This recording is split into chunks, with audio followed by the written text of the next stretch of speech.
네, 잘 쉬었습니까? 네, 이번 시간에는 오조점합, 즉 5번째 강의 시간입니다.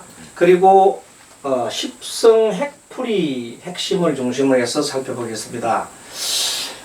우리가 일반 사주 명리에서는 용신이라고 하는 것은 그 사주에 가장 필요한 글자를 용신이라고 했습니다.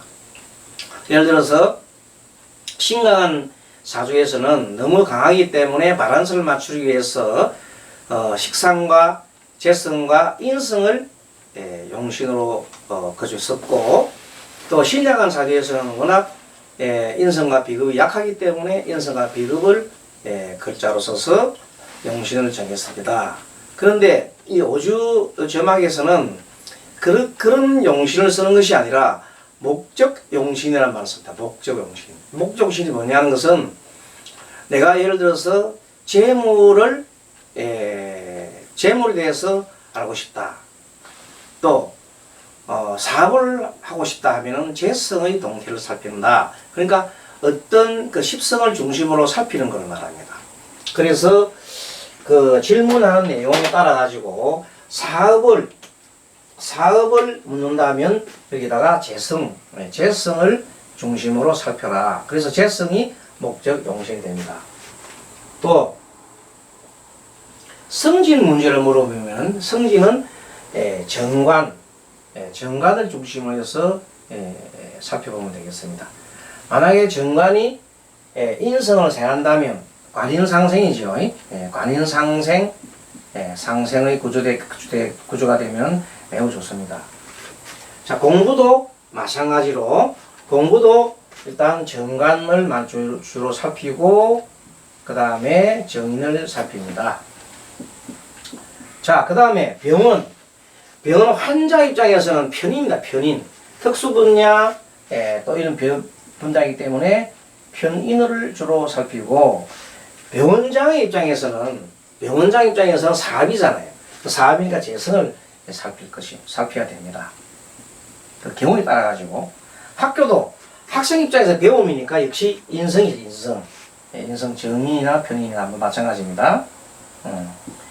인성. 왜냐하면 특수분야도 배우기 때문에 정인, 편인 같은 것이 다 쓸 수가 있습니다. 이사장 입장에서는 역시 사업입니다. 사업이니까 재성이죠. 이렇게 목적 용신을 따라 가지고 정하는 겁니다. 자, 그 다음에 또 골찰해야 될 사항이 뭔가 하면 내가 판매 문제가 많이 나와요. 매매 문제. 그러면 매매가 이번에 매매를 하면 좋겠습니까? 사면 좋겠습니까? 팔면 좋겠습니까? 이 질문이 많이 나와요. 그러면 매매는 중심으로 매수, 내가 사고자 하는 경우에는 이것이 살 때는 주로 인성 쪽을 고려합니다. 인성이 어떻게 되어 있느냐. 인성이 만약에 길신이면, 인성이 길신이면 좋다. 사면 돈 되겠다. 그런데 인성이 흉신에 해당하면 사서 조금 손해보겠다, 아니면 사기당하겠다. 이런 결론을 내릴 수 있습니다. 그러니까 이 오주학은 굉장하게 보면은 딱 답이 딱 떨어집니다. 그래서 좋습니다. 웬만큼 사주 물어보면 어떻게 답이 될지 몰라가지고 망설이지만 오주는 그 나오는 대로 얘기해 주면 돼요. 틀리도 상관없습니다. 어쨌든 그 정기를 읽어줬기 때문에. 그렇게 해서 매도는 뭐예요? 이거는 재성을 중심으로 살펴야 됩니다. 역시 재성이 길신이면 팔아서 돈 되고, 재성이 흉신이면 팔아서 손해를 본다. 이렇게 판단하면 되겠습니다. 물론 이제 이런 거 할 때에는 오주만 갖고도 가능하지만 사주도 좀 보면 좋겠죠. 사주도 좀 보면 그 사람이 그해 대운세운을 살필 때, 그러니까 이제 오주도 보면서 사주를 겸해서 보면 금상천하야.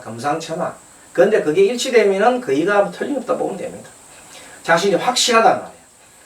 사주를 보고 판단했는데 좀 약간 의심쩍었을 때, 오주를 딱 봤을 때 딱 맞으면은 확실한 답을 줄 수가 있다. 그래서 오주가 필요하다. 그 다음에 이제는 뭐냐면 일간이 강하면 보통 보면 이때 일간이 강하다. 이때 일간은 뭐냐면 오주에서 오주. 네, 사주가 아니고 오주. 오주에서 일간이 강하면 내가 이 주변을 나의 주변이라면 다른 나의 다른 사람들 나와 대립이 되는 다른 사람들을 다 어떻게 이렇게 내가 좌지우지를 할 수가 있는 위치에 있다 이 말이에요. 근데 만약에 내가 일간이 약하면 내가 주변에 의해서 흔들립니다. 어쩌면 이것도 이제 이것은 우리 그 사주명리학에서는 일간이 강하고 약하기보다도 용신이 뚜렷하면 사회적 역량이 있기 때문에 자기 역량이 마음껏 발휘할 수 있으니까 주변을 좌지우지할 수 있는데 용신이 뚜렷하지 않고 약하면은 내가 주변이 흔들린다. 그거는 사주명리학에서 통하는 얘기니까 참고로 하시기 바랍니다. 자, 그 다음에 충에 대해서 하나 나오는데 갑하고 경이 갑경충 여기는 양간의 충 밑에는 음간의 충이에요. 양간의 충은 정신적인 일들이 많이 발생하죠. 정신분열이라든지 그래서 갑경충 특히 예를 들어서 어떤 분이 현재 정신치료를 받고 있다. 그러면 간목이 원래 정신과 관계되는 거예요. 간목과 간목의 반대인 경금은 칠살이잖아요. 각경이 어떻게 충하고 있는지 또 밑에 인신충이 하고 있는지를 살펴보면은 정신적인 분열 증세까지도 판단할 수가 있습니다. 근데 거기에다가 예를 들어서 인에다가 유가 없어요. 인유, 원진, 묘신, 원진, 기문살 들지요? 그러면 그거는 그런 쪽에 확률이 굉장히 높은 거예요.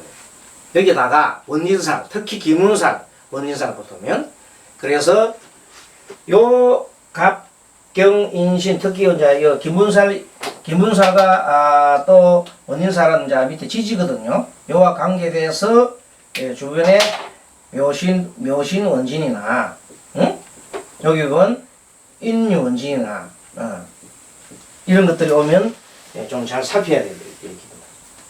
자, 그리고 옆에 요 사주 하나, 오주 하나 봅니다. 어떤 분이 순댓국 장사를 하는 분이 계시는데 장사가 너무 어려워. 그래서 어떻게 하면 좋겠습니까 하고 물어봤지. 네, 그런데 봤더니 이때가 경인년이라 아주 오래됐죠. 경인년이 뭐 2010년도가 아마 될 겁니다. 자, 왔는데 정사일주 같다. 정사는 뭔가 하면 자기 나름대로는 좀 준비가 되고 힘은 있어. 그동안에 좀 이렇게 해온 관력도 있고 한데 주변에 봤더니 미래지에 이 장사는 재성의 동태를 살펴요. 재성. 근데 앞에는 제가 이렇게 끝에 하나 약간 있던데 여기 경험이 있는데 연갑이 안 있었는데 위에는 뭐 금이 하나도 안 보인단 말이에요. 그러니까 재성이 하나도 안 보일 때에는 사업을 빨리 접으라고 해야 됩니다. 응? 장사는 물었는데 전부 다 화밖에 안 보이잖아. 화. 이렇게 보이면 특히 또 미래를 뜻하는 분지에 사화가 떠 있단 말이에요. 급제. 그렇게 재성을 사업 문제를 물었는데 이 정화 일간에 사화가 있단 말은 급제가 뜨면은 안 돼. 특히나 이렇게 강한데 또 마지막에도 분지에도 일지에도 급제가 떴고 또 분지에도 급제가 떴단 말이에요. 그럼 돈을 다 뺏기지. 그때 돈 누가 가져가요? 돈 가져가는 사람은 정해져 있지. 장사 안 될 때 돈 가져가서 누구예요? 건물주는 또박또박 챙겨가 다 가져간다고. 이 IMF 나한테도 그랬고 지금 코로나 이렇게 돼 있는데도 세상에 불황 안 타는 해는 뭐 그냥 건물주는 뭐 그냥 안 내고 돈 까모대. 응? 현금은 그 자기가 줄 돈에서 보정해서 까모대니까 참 꺼먹고 안 먹고 하는 장사야. 그게. 그러니까 얼마나, 그래서 지금 우리나라가 이 임대업이 많이 발달되어 있는 거예요. 예. 돈 있는 사람 임대업을 많이 하잖아요. 그래서 없는 사람은 그냥 그거 내놓으라고. 옛날 치면 이 요즘 장사하는 사람들이 옛날에 소작농입니다. 소작농도 어떻게 하면 땅 파가지고 그 1년 내내 그 땅 흙 묻히고 그래갖고 고생해서 돈 벌이 놓으면 뭐 따박따박 이제 소작 그 주인이 말이야 다 소작료를 받아가 버리잖아요. 또 뭐 옛날 국가에서 할 때 옛날에 나라에서 간청이 다 뺏어가지. 그래 백성들은 고려 때도 힘들었고 이조 때도 힘들었고 언제나 힘드는 거야. 또 뭐 지나가 보니까 또 돈 많은 사람들이 또 옛날 그 양반 노릇 하잖아요. 지금 뭐 그냥 보면 그렇게 돼 있어요. 어려운 시국엔 맨날 그게 뭐 조금 이름만 바뀌었지 또 같은 제도로 힘든단 말이에요. 물론 지금은 이제 열심히 해서 노력만 하면 뭐 또 좋은 또 할 수 있긴 합니다만은 그래도 큰 부자 되기는 쉽지 않잖아요.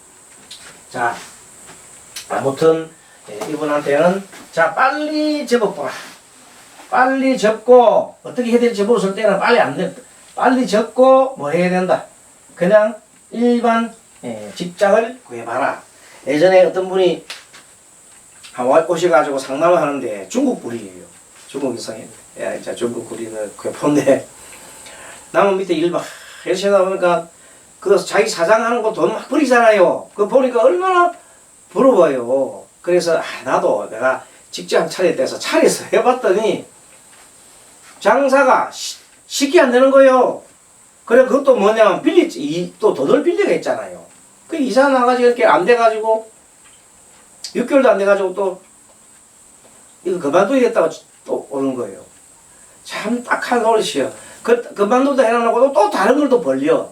그게 참 무슨 돈이 있어서 그렇게 잘 벌리는지 모르지만은 너무 힘든 사람들은 계속해도 안 되는 거예요. 그러니까 이럴 때는 그 사람도 남의 집에 가서 일하는 게 훨씬 배짱편해. 어려울 때는. 자, 그럼 모두가 또 남의 집 갈 수 없는 거고 또 지금 우리나라 이 사람들 보면 저보다 그 자영업 한대 가지고 얼마나 힘들어요 지금. 자, 조금 더 살펴보겠습니다. 이거 지우고 책 페이지는 25페이지 공부했고 26페이지 들어가겠네요. 26페이지. 자, 26페이지 보면 지금 살피는 것은 십성풀이 핵심. 물론 자 세부적으로 다시 비견급제 하면 쭉 나가면서 하겠습니다만 통칭해서 통틀어서 한번 살펴보도록 하겠습니다. 자, 시간의 식신. 시간 식신. 시간에 식신이 있다. 이 말은 무슨 말이냐. 그 말은 식신은 주로 어려움을 해결하는 겁니다. 어려움 해결. 그럼 어려움이 뭐냐? 어려움이 사실은 뭐냐면요. 이것이 정관이나 일간을 극하는 편관이 되거든요. 정관이나 편관을 잡는 것은 역시 식신이나 상관 쪽에서 잡게 되어 있어요. 그걸 참고하면 되겠네요. 그래서 식신이나 어려움이 있으면 어려움을 해결하고, 그 다음에 시간에 만약에 이제 정관이 뜬다. 그럼 정관은 어떤 것이냐면, 정관은 논리적, 합리적. 우리 배웠잖아요. 논리적, 합리적이다. 이 말입니다. 그 다음에 사주를 봤는데, 자, 오주를 봤는데, 일간하고, 일간 대, 어쨌든, 뭐, 일간 대 일지나, 뭐, 일간 대, 이제 시간이나 등등, 이렇게 대비되는 게 있잖아요. 이때, 대비될 때, 일간과 일지, 일간과 시지 등 이렇게 대비되는 지점에 있을 때 비견하고 비급 때 재성의 관계가 이렇게 되잖아요. 특히 이제 이게 보면은 편재이죠, 편재. 편재. 이제 이렇게 돼 있으면은 이건 갈등이 어떤 갈등이냐면요. 갈등 대인관계로 볼 때는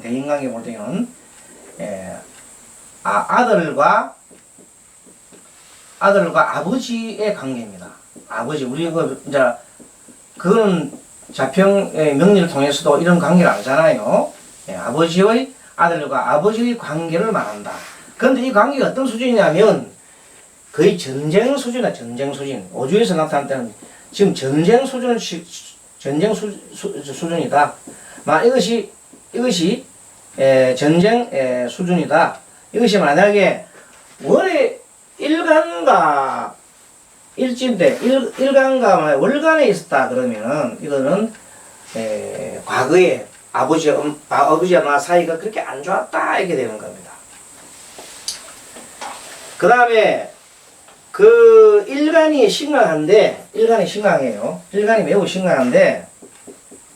심각합니다. 그때 만약에 분지에 재성이 분지에 재성이 있다. 분지는 우리가 미래를 나타내는 암시잖아요. 암시. 일간 신강해야 됩니다. 일간 신강할 때 분지가 재성이 있으면은 그때는 특히 또 재성이 정제다 그러면 그거는 일자리를 뜻한다. 그건 참고를 하면 되겠습니다. 일자리를 뜻한다. 자, 그 다음에 6번 문제. 6번, 책의 6번 페이지, 6번이죠. 26페이지. 임급이 태양하면, 요거. 자, 사오미. 여기 임급. 이게 사오미고, 여기 보니 앞에는 인묘, 목이 많잖아요. 목이. 임급. 인성과 비급이 태양한단 말이에요. 이 오주가 인성과 비급이 많아요. 그걸 우리 책에서는 임급이 태양하다 그 말 쓰죠. 임급이 태양하다. 태양하게 되면 어떻게 되느냐? 이것은 그냥 가만히 앉아 있는 게 좋다. 움직이지 말고 있는 게 좋겠다. 이 말이에요. 그럼 어떻게 해? 꼭 일로 하려고 하면은 어떻게 해야 됩니까? 그냥 나무 집에 가서 일자리를 갖다가 구하든지 아니면 좀 쉬는 게 좋겠다. 처분해서 좀 약간 쉬어라. 책이나 보고 쉬어라. 뭐, 그러면 아주 너무 그한 소리 같지만 그래도 조금 쉴 때는 쉬어야 됩니다. 너무 지나치게 하면 안 된다. 그러고 또 이렇게 심각한 사람들은 이 심각한 일주거나 아니면 사주도 심각하고 그래 되면은 이상하게 다른 사람의 말이 잘 안 들려요. 왜 그러냐면 내가 강하기 때문에 주장이 강할 때는 다른 사람 생각이 잘 안 들어와요. 빨리 안 들어와요. 들어오지 않아요. 근데 내가 뭐 약하면은 다른 사람이 그 말하는 게 쏙쏙 들어와요. 왜? 자기가 살기 위해서는 그렇게 들어온단 말이야. 그러나 심각하고 진행하게 돼 있으면은 그렇게 아쉽지가 않아요. 그렇기 때문에 내가 저 사람 아니라도 내가 할 길을 갈 수 있기 때문에 특별히 많이 안 들어오고 대신에 신앙할 경우에는 쏙쏙쏙 들어오게 되어 있다 이 말이에요. 자, 그런 것도 있고 그 다음에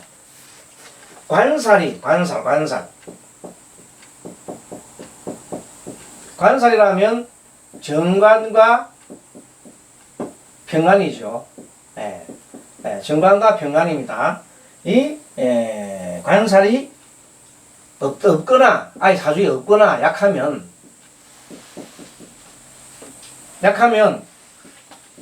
원래 참는 성질이 좀 부족해요. 그러니까 잘 참지 못하고 화를 버럭버럭 내고 특히 관살이 약하고 뭐가 많으면 비급이나 인성이 많으면 엄청나게 그냥 방방 뜹니다. 그래서 관살이 좀 사주에 있는 것이 좋다.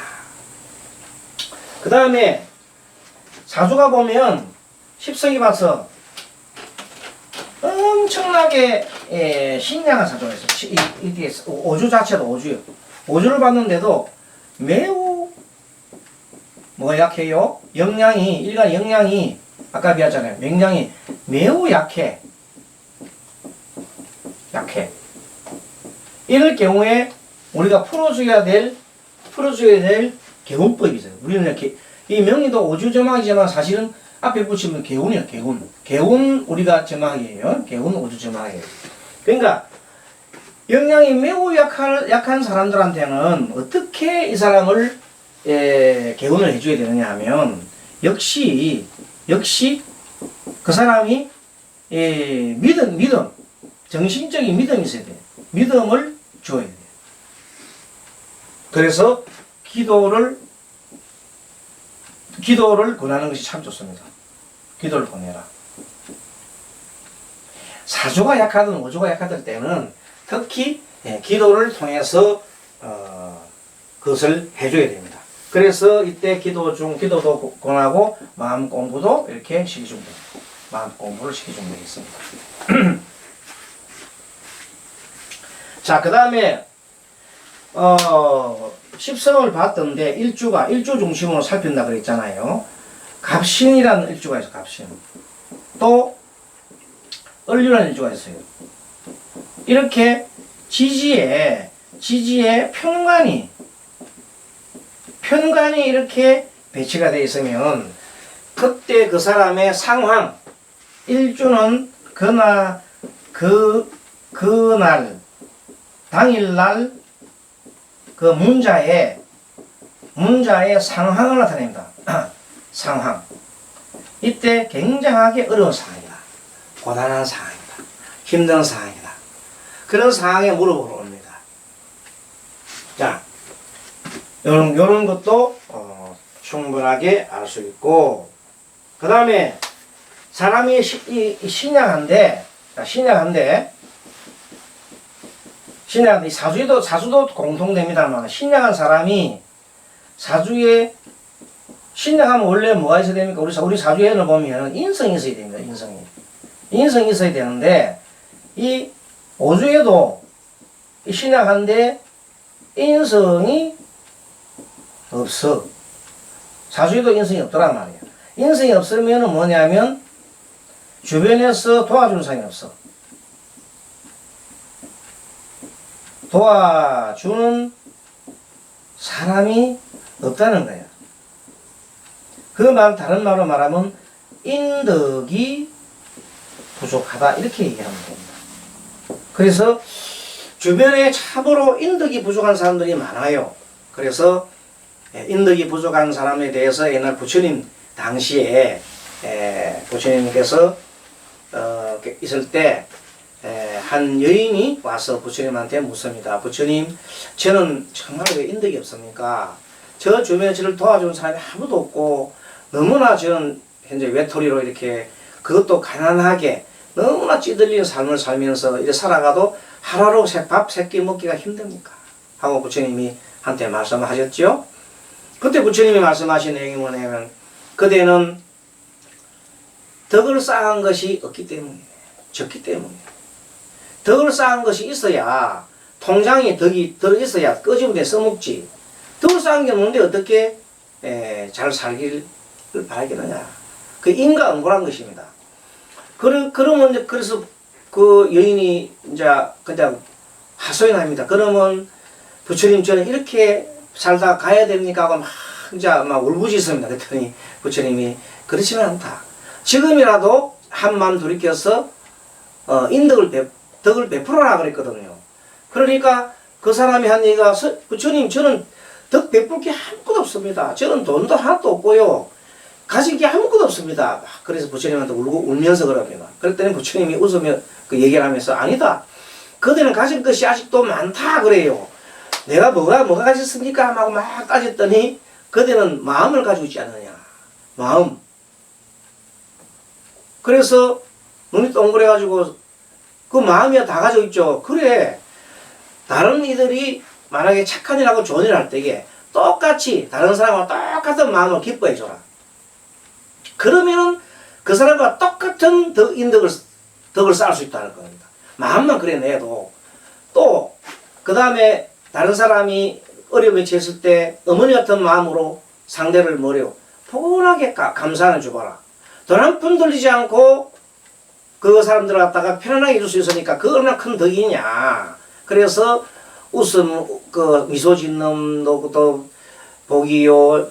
따뜻한 말 한마디 해준 것도 복이요. 너무나 복짓게 많아. 한두 가지 아니야. 그 다음에 또 자리를 양보하는 것, 뭐 등등.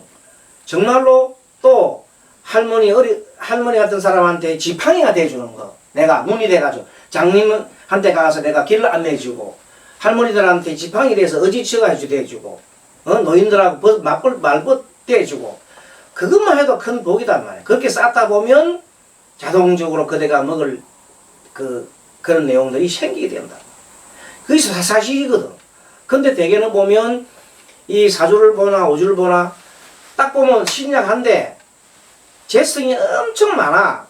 식상이 많아. 관성이 많은데 인성이 하나도 없어. 그럼 뭐냐면 자, 재성이 많다는 말은 너무 욕심이 많다는 뜻이에요. 하고 싶은 일, 돈에 대한 욕망이 많다는 뜻이에요. 근데 인덕을 하나도 안 짓는다는 뜻이에요. 그렇게 못 살지. 또 식상이 많다. 식상이 엄청 많은데 도대체 짓는 것이 없어. 그러니 그거는 도대체 복사할 일이 없잖아요. 그래서 결국은 뭐냐, 우리는 특히 상담을 해주시는 우리의 이제 운명주치의들은 주인치들은 스스로가 덕을 쌓기 위해서 마음 공부를 하여야 합니다. 그래서 상대가 오면은 따뜻한 마음, 큰 마음을 내가지고 아버지와 어머니 같은 마음을 내가지고 상대방을 먼저 품어줍니다. 그리고 그 고단한 삶을 사는 사람에 대해서 같은 마음을 내주는 겁니다. 그렇게 해서 그 사람 어떻게 끌어주냐면 기도를 하던 겁니다. 기도를 해야 큰 마음이 생기거든. 자, 그래서 항상 그 잊지 말고 기도를 시켜주라. 그게 요 8번 동그라미 찍었어요. 이거는 스님이 너무 강조하고 너무 좋아하고 또 이것만이 우리가 개운을 할 수 있는 길이라는 것을 생각하면 되겠습니다. 9번, 8번과 10번은 같은 내용입니다. 그리고 이제 마지막에 뭐 직장 승진 문제나 아니면은 취직 문제나 또 뭐 집 사는 문제나 이런 거 모든 것이 해피엔드로 끝나는 일은 뭐냐면 관인상생이다. 관인상생. 시주나 분주에 관인상생이 있으면 너무너무 좋다. 관인상생이 뭐냐면 관성이 인성을 생하고 인성은 본래 나의 일관을 생하는 구조. 이게 최고 좋은 구조예요. 이렇게 되면은 일이 다 풀리는 거예요. 그래서 어떤 분이 막 시험치가 다 떨어지고 모두도 안 된다 했는데 딱 분주해 보니까 관인상생이 딱 떴어. 그래서 무조건 됩니다. 그래. 시험 치세요. 포기하려고 그래 했는데 칠 때 돼버렸어. 얼마나 기쁜가. 이런 것들도 이런 데서 찾아서 미래에 대한 조짐을 가지고 있단 말이에요. 거꾸로 일주가 이제 아까 그 좌우충 하듯이 예를 들어서 일주가 좌우충 뭐 예를 들어서 가보라든지 때 있을 때 이렇게 일주가 좌우충 하게 되면 굉장히 미래가 불안합니다. 흔들립니다. 이런 것을 가지고 기본적으로 우리가 십성풀이를 하면서 핵심적으로 가지고 있습니다. 여러 가지 설명이 많이 있는데 그 페이지에 아까 말한 우리 공부 중에서 25페이지하고 26페이지 너무 중요하거든요. 그래서 P25에서 P26은 잘 읽어가지고 항상 몇 번 읽고 해서 익혀놓으면 오주를 푸는데 초석이 될 것으로 믿습니다. 잠깐 쉬었다 하겠습니다.